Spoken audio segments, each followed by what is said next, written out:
আজকে আমি খুবই ইন্টারেস্টিং একটা বিষয় নিয়ে আলোচনা করব, যেটা অনেকেই জানতে চায়, কিন্তু তারা খোলাখুলিভাবে এই ব্যাপারে আলোচনা করতে একটু দ্বিধাবোধ করে।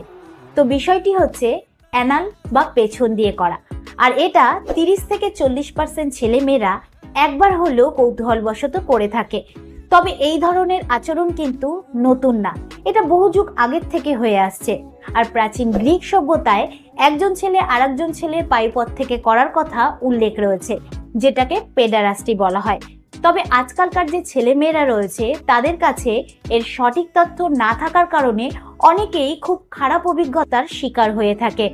তাই আজকে আমরা জানবো যে পেছন দিয়ে কিভাবে করে, এটা করা ঠিক নাকি ভুল, আর এর কি কি সাইড এফেক্ট রয়েছে।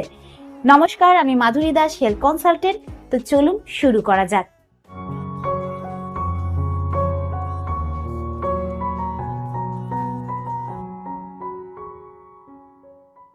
দেখুন, পেছন দিয়ে করা এমন একটা জিনিস যেখানে একজন ছেলে তার প্রাইভেট পার্ট তার পার্টনারের পেছনের অংশে প্রবেশ করায়।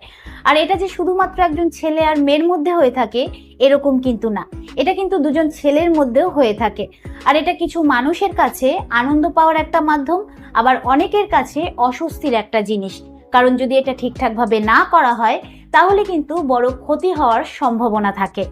তো নর্মাল যে সহবাস রয়েছে, যেটা মেয়েদের সামনের অংশে করা হয়, সেখানকার যে টিস্যুগুলো রয়েছে সেগুলো কিন্তু খুব স্ট্রং হয়, যার কারণে করার সময় সেরকম কোনো প্রবলেম হয় না।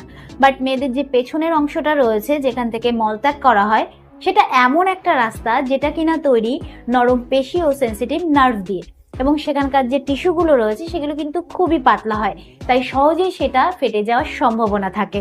আর ছেলেদের পেছনের অংশে প্রোস্টেট গ্রন্থি থাকে, যেটাকে ছেলেদের জি স্পট বলা হয়। তো আপনি এটা জেনে অবাক হয়ে যাবেন যে 2006 সালে একটা স্টাডিতে দেখা গেছে যে প্রোস্টেটে চাপ পড়ার কারণে মাথায় একই ধরনের উত্তেজনা তৈরি হয়, যেটা কিনা মেয়েদের জি স্পটের উত্তেজনার সমান। তো এবার জানা যাক যে এটা কিভাবে করে। দেখুন, যখন পেছনে করবেন তখন কিন্তু কখনোই জোরে জোরে করবেন না, আস্তে আস্তে করবেন। কারণ মেয়েদের যে সামনের অংশটা রয়েছে তার ভেতরে অনেকটাই জায়গা থাকে এবং সেটা রবার বা এলাস্টিকের মতন হয়, যার ফলে তার ভিতরে কিছু প্রবেশ করালে সেটা তার মতনই শেপ নিয়ে নেয়। বাট পেছনে করলে কিন্তু সেরকম কিছুই হয় না, কারণ পেছনের যে ছিদ্র রয়েছে সেটা খুব ছোট হয় এবং সেটা এলাস্টিকের মতন হয় না, এবং তার ভেতরে অল্প জায়গা থাকে, যার ফলে করার সময় নানা রকম প্রবলেম হতে পারে। তাই যখনই পেছনে করবেন একটানা না করে থেমে থেমে করুন এবং মাঝখানে মাঝখানে ফোর প্লে করুন, যাতে আপনার পার্টনার সেটা এনজয় করতে পারে। আর কয়েকটা জিনিস মাথায় রাখা কিন্তু খুবই জরুরি, যেরকম হচ্ছে করতে